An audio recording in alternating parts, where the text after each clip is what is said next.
On today's episode, a product idea I want you to steal. I'm Jeremy Fisher. This is The Awakening.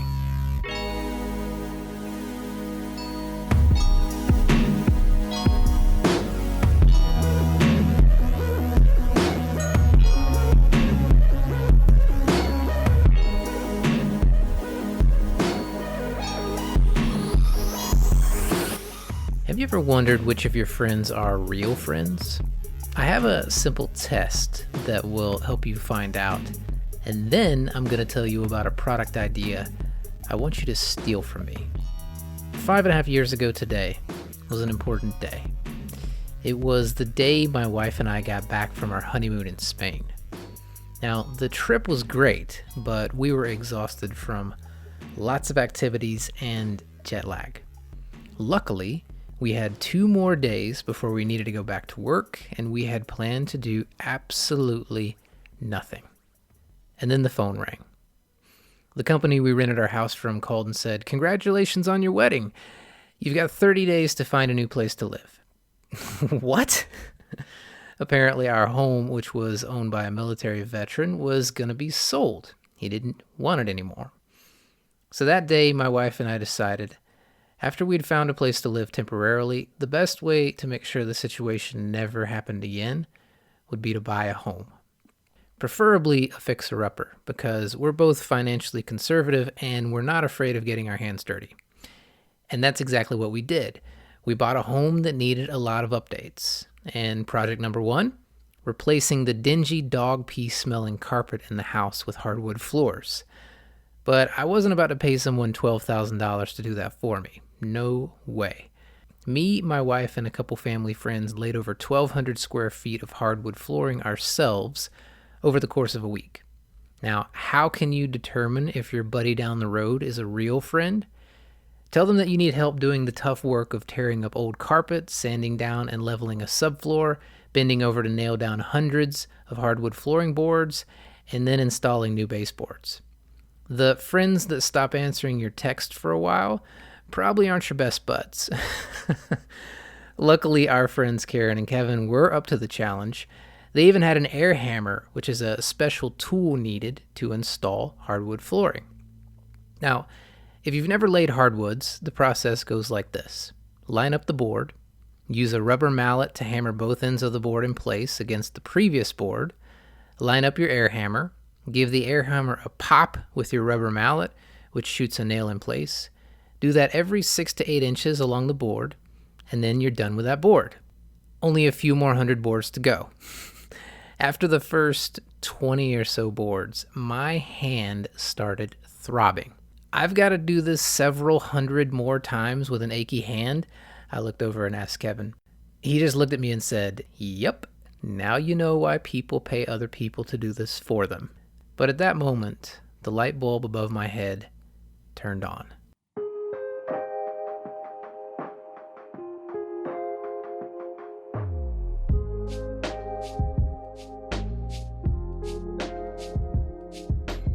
Remember a couple of episodes ago where we talked about where ideas live?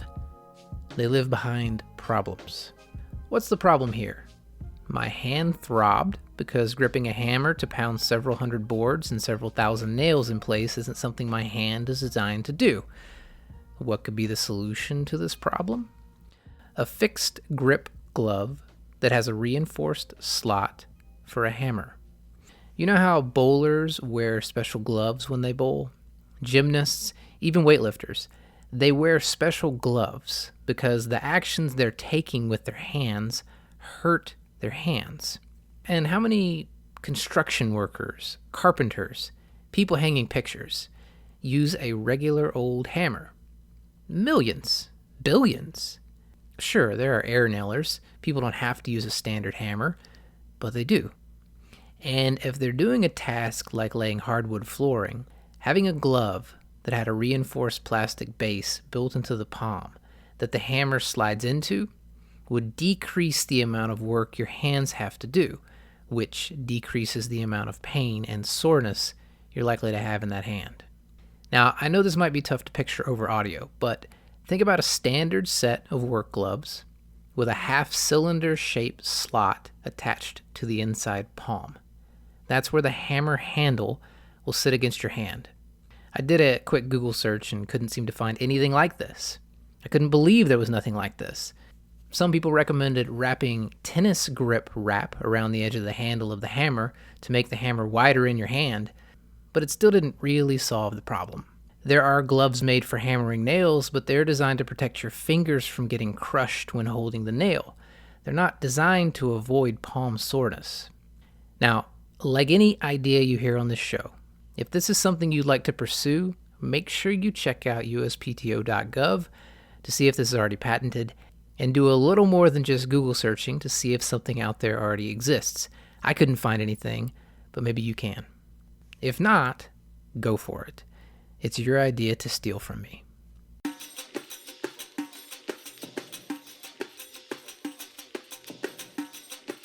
Okay, now let's assume this idea has never been done. What should you do with it? Well, first, I'd think of a catchy name. Call it the Hammer Hand. Probably something better than that. But come up with a catchy name, a brand for this product. Next, create a simple design prototype. Now, don't sink $100,000 into a design company here. Just go buy a standard set of weightlifting gloves or work gloves, find a neighbor's teenager with a 3D printer to print the hammer slot piece, or cut a PVC pipe in half, or put together something that already exists on another product that you could sew into the glove that would accomplish this purpose. All you need is a basic, rough prototype for testing. Sometimes you can even find a local organization that will let you use their 3D printer for free. In my town, for example, a patent attorney sponsors a free 3D print workshop as a way to promote his patent business. All you've got to do is pay for the materials, but you can use the 3D printer for free. Now, once you've got a simple prototype, test it out. Tweak the design. Have friends and family members test it out. Tweak it until it works.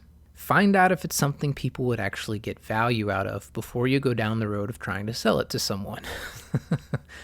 Make sure it's a product worth pursuing.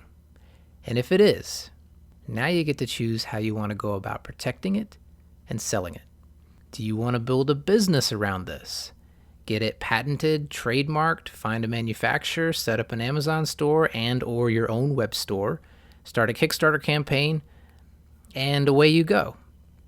If you want to just get paid for the idea, get a very strong patent, and with a non-disclosure agreement, pitch it to a major tool manufacturer. Maybe they'll buy it from you or pay you a royalty or license fee for every one they sell, and all you'll do is collect a check. There are lots of ways to go about selling this product. You just have to think about how involved you'd want to be and how much work you want to put into it. Now let's talk some pros and cons. A pro is, in the right hands, pun intended, this literally could be a multi-million-dollar idea. Now, you aren't creating a product that's such a small niche that only 10 people in the world would want to buy it. Just about everyone you know owns a hammer, and a product like this could make a great gift, and it's really simple to understand. Reach out to people who have holiday gift websites and offer them a percentage of every sale if they feature your product. Reach out to DIY and home improvement bloggers and offer them the same deal. Put social media campaigns out there. Test pay-per-click advertising to see if you spend $1 on an ad, but you can sell $10 or $20 worth of product. That's a pretty good return. There are literally thousands of channels you could promote this product through. Now, another pro to this idea is there are multiple ways this idea could make money. It all depends on which way you'd like to go with it. Do you want residual income? This could offer it. Do you want a one-time big payout by just selling the patent? This could offer it. Do you want to fulfill your dream of meeting Mark Cuban by getting onto Shark Tank? This could offer that. I'm not saying you have good odds of that happening, but hey, you never know. Now, the cons to this idea are this is an easy product to knock off. Even if you get a patent on it, it's going to be much, much more important that you're the first one to the market with it, and or you've got a better brand name than your competitors. Was Beats by Dr. Dre sold to Apple for $3.2 billion because Beats were the only set of headphones in the world? No. They sold for that amount because they had an amazing brand behind their product. Make the Hammer Hand, or whatever you call this, a household name like OxyClean or the Snuggie. That could be your goal. There are lots of knockoffs to those products, but those brands did just fine. Another con to this is it's going to take work. Designing a good product, getting it patented, trademarked, bringing it to the market, that's not going to happen overnight. But if it were easy, everyone would do it.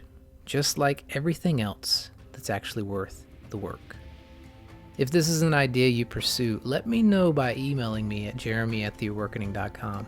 I would love to track your progress and would be happy to answer any questions about the idea that you might have. And when you invent this, let me know where I can buy it because I will be your first customer. Just make sure you move fast. Don't wait for my permission to steal this idea. You already have it. Ready, set, go.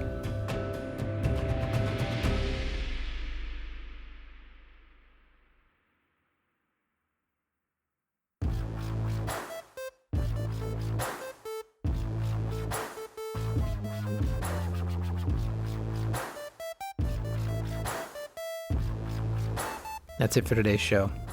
Do you know the single most important thing you can do for this show other than just listening? It's sharing this show with at least one other person. And I would be honored if you did. If opportunity doesn't come knocking, let's build a door.